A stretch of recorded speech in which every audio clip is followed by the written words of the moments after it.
Hello दोस्तों, good morning. आज हम आप लोगों को गणित की बिल्कुल बेसिक क्लास से स्टार्ट करेंगे।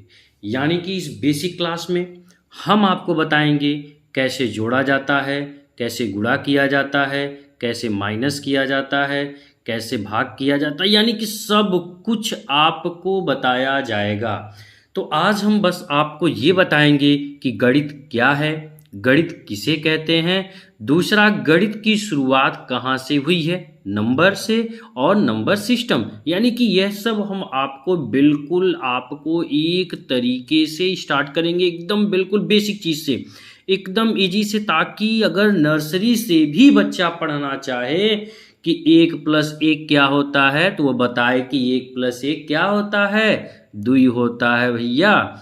तो इस तरह से आपको हम स्टार्ट करते हैं अपने क्लास की ओर, यानी कि बिल्कुल आपको कहीं जाने की ज़रूरत नहीं पड़ेगी। गणित की बिल्कुल एकदम इजी टू इजी, यानी कि सरल से सरल, ठीक है, ताकि आप उसे आसानी से घर बैठे समझ सकें। बस आपको हमें क्या करना है, फॉलो करना है। तो चलिए दोस्तों, आज का क्लास हम स्टार्ट करते हैं कि गणित है क्या, यानी कि गणित किसे कहते हैं। तो सबसे पहले हम ये बताते हैं। देखिए, गणित का मतलब क्या होता है, पहले तो ये समझना है। गणित का मतलब होता है गणना करना। क्या करना? गणना करना, ठीक है। यानी कि गणना करना, आपको पता है कोई भी वस्तु, यानी कि मैथ की स्टार्टिंग अगर किसी से पूछ दिया जाए कि मैथ की स्टार्टिंग कहाँ से है, जब से मनुष्य की उत्पत्ति हुई है तभी से गणित की भी उत्पत्ति हुई है। अब ये आप कहोगे कि सर आप ये कैसे बता रहे हो, मैं इसका प्रूफ देता हूं। सपोज दैट जब से मानव की उत्पत्ति हुई है, ठीक है, जैसे कि अभी मैं अपने ऊपर एग्जांपल लेता हूं। जैसे मान लीजिए कि आज के बहुत हज़ार साल पहले मेरी उत्पत्ति हुई है, ठीक है। अब मैं बोलूं कि क्या नाम है, कि भाई मेरे कितने भाई हैं, तो मैं बताऊंगा ना मेरा एक भाई है। एक आया कि नहीं आया, काउंटिंग आई कि नहीं आई, वहां पे नंबर आया कि नहीं आया। तो ये है गणना करना, इसी को बोलते हैं गणना करना। जैसे अभी एक चिड़िया है ना, एक जब बच्चे को जन्म देती है तो उसको पता है कि वो कितने अंडे को जन्म दी है। उसे पता है कि उसके पास 2 है, अगर एक निकाल लो ना तो देखो उसका रोना धोना शुरू हो जाएगा, भाई चिल्लाना शुरू हो जाएगा। यानी उसे भी पता है कि यह भाई मेरे पास 2 थे। वो अलग बात है कि वह प्रतीक प्रकट नहीं कर पाए हैं, लेकिन गणना करना तो जब से मनुष्य की उत्पत्ति हुई है तभी से गणना करना की स्टार्टिंग हुई है, यानी कि गणित की स्टार्टिंग हुई है। तो गणित का मतलब होता है गणना करना। यानी कि अगर हम इसको दूसरे शब्दों में बोलें तो क्या बोल सकते हैं कि गणित वह विज्ञान है, गणित वह विज्ञान है, गणित वह विज्ञान है जो आकार, मात्रा और व्यवस्था के तर्क से संबंधित है ना। अब आपसे मैं पूछूं कि मैंने यहां पे क्या लिखा है, गणित वह विज्ञान है। अच्छा बताओ, क्या विज्ञान के बिना गणित संभव है, या गणित के बिना विज्ञान संभव है? इट इज नॉट इम्पॉसिबल ना। तो यानी कि गणित जो है वह विज्ञान की एक शाखा है, यानी कि यह दोनों एक ही सिक्के के भाई पहलू हैं। यानी कि गणित के बिना विज्ञान नहीं और विज्ञान के बिना गणित नहीं। अब इसका भी मैं आपको एक एग्जांपल दूं। जैसे कोई वस्तु आ रही है बहुत तेजी से, ठीक है, आ रही है यानी कि वह गति कर रही है। क्या कर रही है भाई? गति कर रही है। अच्छा, गति कर रही है तो वह क्या हुआ, गति क्या हुआ, विज्ञान।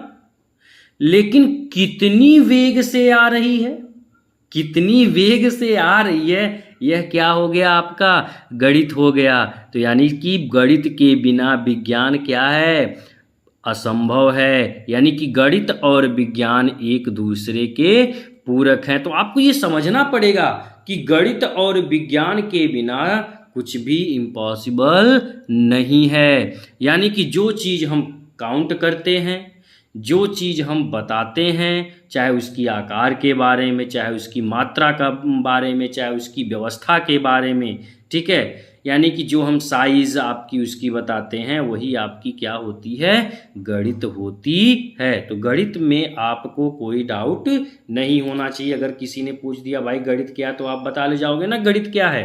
क्लियर। अब देखिए गणित में स्टार्टिंग क्या आता है, सबसे पहले अंक से। हम हेडिंग क्या डालेंगे, अंक। ये देखिए अंक क्या है। अब अगर किसी ने पूछ दिया भाई अंक क्या है, अंक का मतलब क्या होगा, डिजिट। डिजिट क्या है, ठीक है ना। यानी कि जो आपका जैसे 0 हो गया, 1 हो गया, 2 हो गया, 3 हो गया, 4 हो गया, 5 हो गया, 6 हो गया, 7 हो गया, 8 हो गया, 9। देखिए अंक तो बस 9 है। तो अंक क्या है, 0 1 2 3 4 5 6 7 8 9। यह क्या है, अंक है। इसके आगे अंक नहीं है भाई।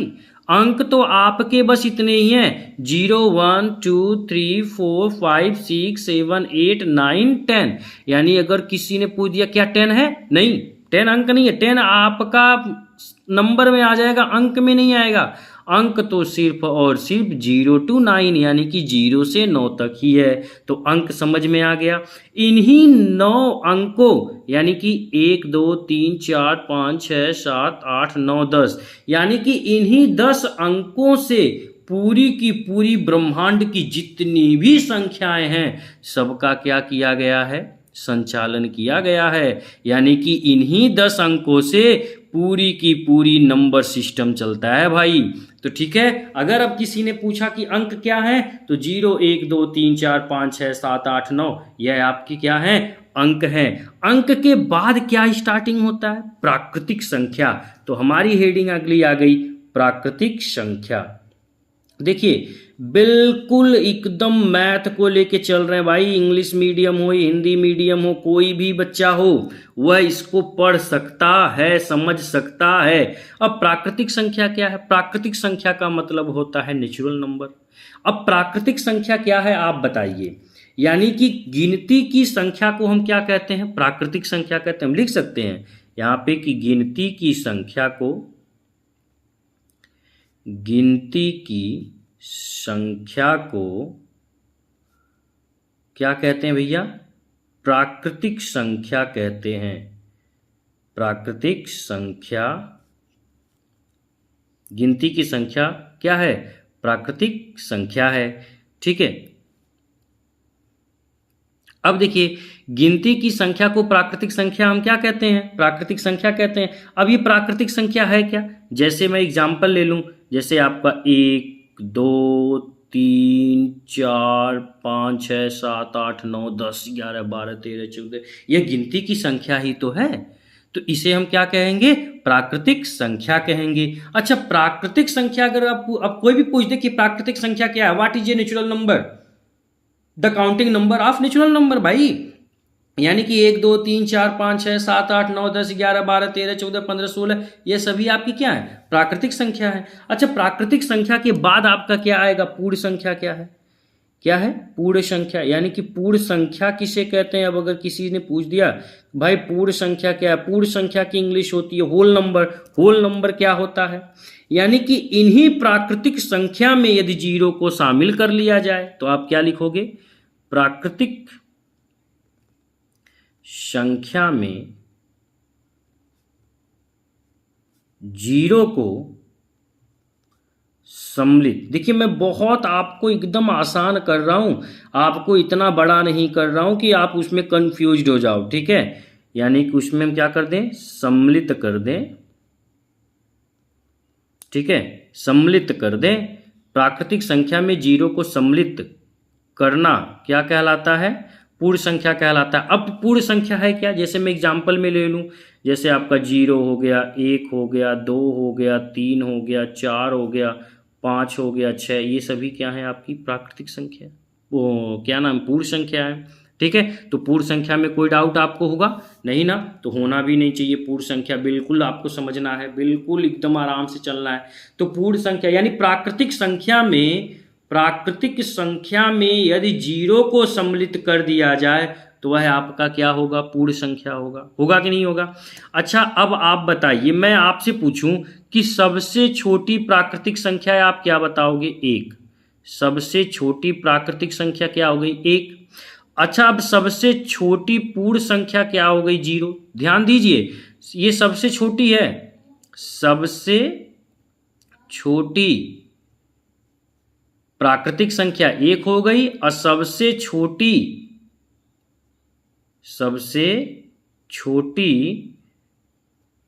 पूर्ण संख्या क्या हो गई? 0 हो गई। तो इसमें किसी को डाउट? बिल्कुल नहीं भैया, एकदम नहीं होना चाहिए। अब हम बात करेंगे, प्राकृतिक संख्या हो गया, पूर्ण संख्या हो गया, अब हम बात करेंगे किस पे? सम संख्या पे। किस पे बात करेंगे? सम संख्या। देखते हैं क्या है सम संख्या। अच्छा, सम की इंग्लिश क्या होती है भाई? इवन नंबर होता है। क्या होता है? Even number. सम संख्या क्या है? वैसी प्राकृतिक संख्या जो 2 से पूर्णतः क्या हो जाए? विभाजित हो जाए। तो लिखेंगे वह प्राकृतिक संख्या, वह प्राकृतिक संख्या जो क्या हो? 2 से पूर्णतः क्या हो जाए? विभाजित हो जाए। पूर्णतः विभाजित हो जाए, उसे हम क्या कहेंगे? सम संख्या कहेंगे। उसे हम क्या कहेंगे? सम संख्या। यानी फिर समझिए, सम संख्या क्या? वह प्राकृतिक संख्या जो 2 से पूर्णतः विभाजित हो जाए, वह आपकी क्या होगी? सम संख्या कहलाएगी। एग्जाम्पल के तौर पे जैसे हम देख सकते हैं, जैसे 2 हो गया, 4 हो गया, 6 हो गया, 8 हो गया, 10 हो गया, 12 हो गया। ये सभी क्या है? आपकी सम संख्या। अब किसी ने पूछ दिया कि सबसे छोटी सम संख्या क्या है, तो सबसे छोटी सम संख्या आपकी भाई 2। क्या बड़ी निकाली जा सकती है? असंभव। बड़ी संख्या तो कभी निकाली ही नहीं जा सकती भाई। तो सम संख्या सबसे छोटी क्या हो गई आपकी? 2 हो गई। पूर्ण संख्या सबसे छोटी क्या हो गई? 0 हो गई। प्राकृतिक संख्या सबसे छोटी क्या हो गई? 1 हो गई। ये सब देखिए, एकदम बहुत लोगों से ज़्यादा क्वेश्चन पूछे जाते हैं। आपके रिलेशन वाले, आपके टीचर, आपकी जो होम ट्यूशन टीचर हैं, ठीक है, जो भी आपके रिलेशन के ज़्यादा से ज़्यादा लोग आप लोगों से ऐसे क्वेश्चन करते हैं, और आप लोग नहीं बता पाते हो यार, बड़ी बेइज्जती हो जाती है भाई। ठीक है, तो आपको ध्यान देना है ना इसको बहुत, इसीलिए मैं एकदम छोटी छोटी चीज़ को लेके चल रहा हूँ। ठीक है, तो यानी अगर किसी ने पूछा सम संख्या क्या है, तो सम संख्या आपको समझ में आ गया होगा क्या है? सबसे छोटी सम संख्या 2 है। सम संख्या है क्या? यानी कि जो संख्या 2 से पूर्णतः विभाजित हो जाए वह सभी सम संख्या है। यहाँ तक क्लियर? अच्छा, सम के बाद क्या आता है? सम के बाद आएगा विषम संख्या। अब हम बात करेंगे विषम संख्या की। हम एक कोई भी टॉपिक नहीं छोड़ना चाहेंगे, बिल्कुल नहीं छोड़ेंगे भाई। एकदम हम जब बेसिक मैथ स्टार्ट किए हैं, तो आपको बेसिक मैथ में जोड़, घटाना, गुणा, भाग, एलसीएम, एचसीएफ, ठीक है, गुणनखंड करना, भाग विधि से हो चाहे गुणनखंड विधि से हो, किसी भी विधि से हो, सब कुछ बिल्कुल बताया जाएगा। बस आपको क्लास ज्वाइन करना है और मैथ को एकदम हलवा बना देना, एकदम मक्खन बना देना भाई। तो आते हैं, हम स्टार्ट करते हैं विषम संख्या पे। विषम संख्या क्या है? यानी कि वह अब लिखेंगे वह प्राकृतिक संख्या,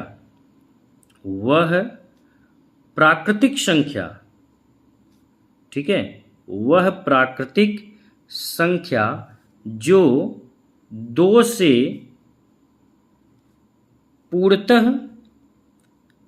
पूर्णतः विभाजित ना हो। ठीक है, जो 2 से पूर्णतः विभाजित ना हो, उसे हम क्या कहेंगे? उसे हम विषम संख्या कहेंगे। अब देखिए मैंने क्या लिखा, वह प्राकृतिक संख्या जो 2 से पूर्णतः विभाजित ना हो, वह आपकी क्या है? विषम संख्या है। अच्छा, 2 से पूर्णतः नहीं होने वाली संख्या कौन कौन सी? जैसे एग्जाम्पल में 1 हो गया, 3 हो गया, 5 हो गया, 7 हो गया, है 9 हो गया, और क्या 11 हो गया, 13 हो गया, 15 हो गया, 17 हो गया, 19 हो गया, 21 हो गया। ये सब क्या है? आपकी विषम संख्या है ना, और भी आती जाएंगी।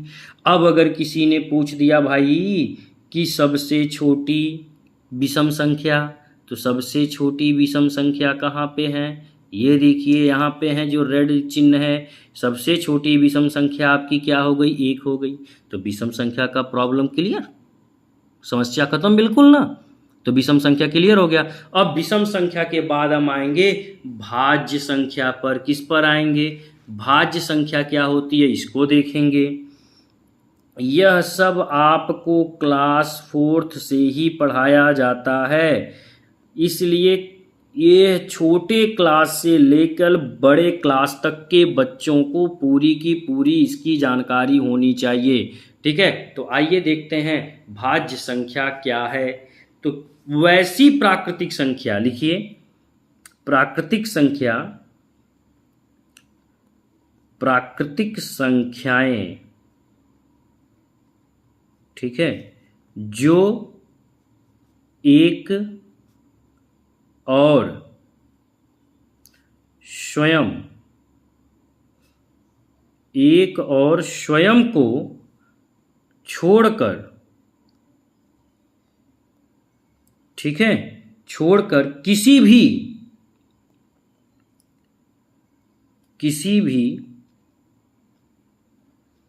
दूसरी संख्या से विभाजित हो वह भाज्य संख्या कहलाती है। वह क्या कहलाती है, भाज्य संख्या कहलाती है। ठीक है ना। तो अब किसी ने पूछा भाज्य संख्या किसे कहते हैं, तो आप क्या बताओगे, वह प्राकृतिक संख्या जो एक और स्वयं को छोड़कर किसी भी दूसरी संख्या से विभाजित हो वह भाज्य संख्या कहलाती है। जैसे 4 हो गया, 6 हो गया, 8 हो गया, 10 हो गया, 12 हो गया, 14 हो गया।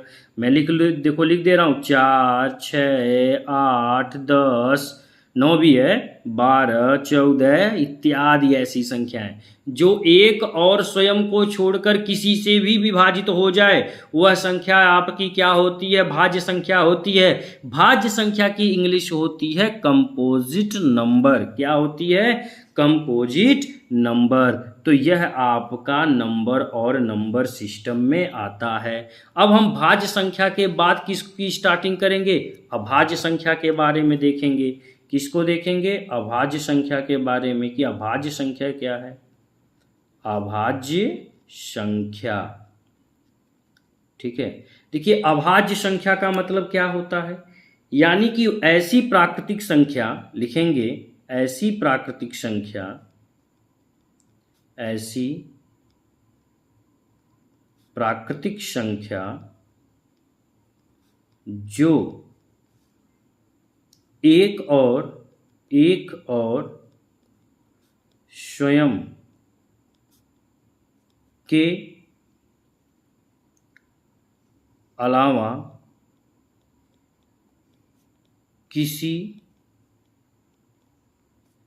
एक और स्वयं के अलावा किसी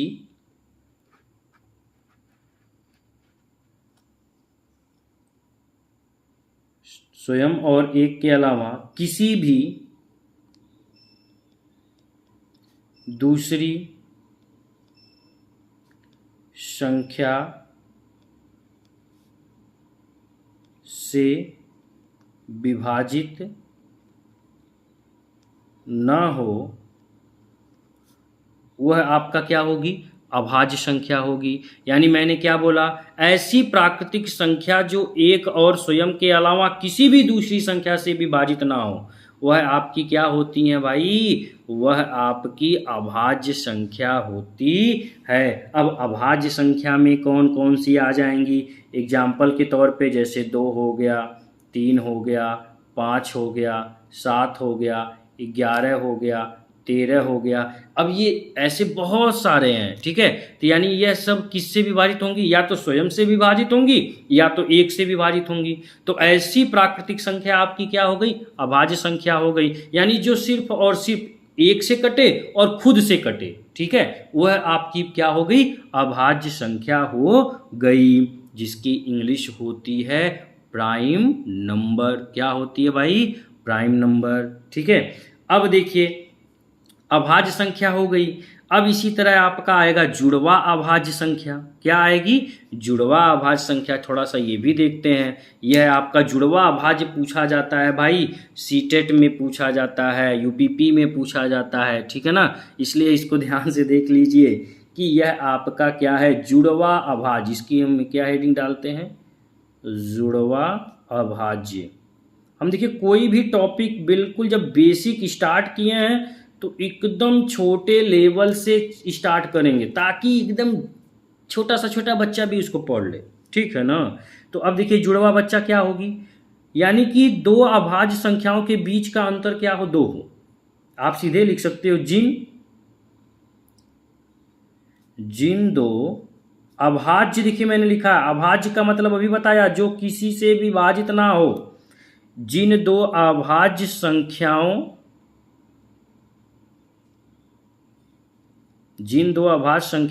के बीच का अंतर कितना हो, 2 हो, ठीक है ना, वह आपकी क्या होती हैं, जुड़वा अभाज्य होती हैं। जैसे एग्जाम्पल के तौर पे जैसे आप क्या दे सकते हो, जैसे 3 5। अब 3 5 का अंतर कितना होगा, 2, ठीक है। इसी तरह 5 7 का अंतर कितना होगा, 2 होगा कि नहीं होगा। इसी तरह फिर 11 13, ऐसे एग्जाम्पल्स आपके किस में आएंगे, जुड़वा अभाज्य में। जुड़वा अभाज्य का मतलब फिर से समझिए, यानी जिन दो अभाज्य संख्या का मतलब मैंने अभी बताया जो किसी से भी विभाजित ना हो, यानी कि जो सिर्फ और सिर्फ एक और स्वयं को छोड़ के भी क्या हो, किसी से भी विभाजित ना हो, वह आपकी क्या होती है, अभाज्य संख्या होती है। तब बताइए इसमें जो 3 है 5 है किसी और से विभाजित होंगी, नहीं ना। तो 5 और 7 किसी और से विभाजित होंगी, नहीं। 11 13 किसी और से विभाजित होंगे, नहीं। तो यह आपके क्या है, जुड़वा अभाज्य संख्या है, ठीक है ना। तो यह आपका एक और आपकी हेडिंग बची है सह अभाज्य संख्या। क्या बची है, सह अभाज्य, ठीक है। तो सह अभाज्य देखिए क्या होती है, जिनका अंतर 1 हो, और उसका HCF यानी महत्तम समापवर्तक क्या हो, 1 हो। तो लिखेंगे जिन दो, यहां पे लिखेंगे जिन दो प्राकृतिक संख्याओं का महत्तम समापवर्तक, ठीक है, इसकी इंग्लिश क्या होती है, HCF। क्या होती है, HCF, ठीक है ना। यानी कि सह अभाज्य की इंग्लिश क्या होगी, HCF। यानी कि जिन दो प्राकृतिक संख्याओं का महत्तम समापवर्तक 1 हो, क्या हो, 1 हो, वह संख्या आपकी क्या होती हैं, सह अभाज्य कहलाती हैं। क्या कहलाती हैं, सह अभाज्य कहलाती हैं। एग्जाम्पल के तौर पे जैसे 4 और 5, ठीक है। इसके बाद 5 और 7, इसके बाद आपका क्या ले सकते हो, 4 और 9 भी ले सकते हो भाई, 12 या 13 भी ले सकते हो। यह सभी क्या होंगी, इनकी जो अंतर आएंगी, यानी महत्तम समापवर्तक जो आएगा वो एक ही आएगा ना, कुछ मैच नहीं करेगा। इनका कोई गुणनखंड क्या मैच करेगा, नहीं। तो जिनका गुणनखंड मैच ही नहीं करेगा तो उसका महत्तम समापवर्तक एक ही होगा, और जिनका महत्तम समापवर्तक एक होगा वह आपका क्या होगा, सह अभाज्य संख्या होगा। क्लियर। तो यह आपको हमेशा ध्यान देना है, ठीक है। तो ऐसी संख्याएं आपकी क्या होती हैं, नंबर सिस्टम में आती हैं। यानी कि हमने नंबर सिस्टम में आज बात किया, सबसे पहले गणित के बारे में बात किया, फिर हमने अंक के बारे में बात किया, फिर हमने प्राकृतिक संख्या बताया, पूर्ण संख्या बताया, सम संख्या बताया, विषम संख्या बताया, भाज्य संख्या, अभाज्य संख्या, जुड़वा अभाज्य, सह अभाज्य, पूरा का पूरा नंबर सिस्टम हमने आपको क्लियर कर दिया, ठीक है। तो ये आपको इसमें कोई डाउट नहीं होना चाहिए, ठीक है ना। कल का जो हमारा वीडियो अपलोड होगा वह होगा विभाजन के नियम, यानी विभाज्यता का नियम, यानी कि डिविजिबिलिटी, यानी किससे कौन सी संख्या डिवाइड होगी, हम उसके बारे में आपको समझाएंगे, ठीक है।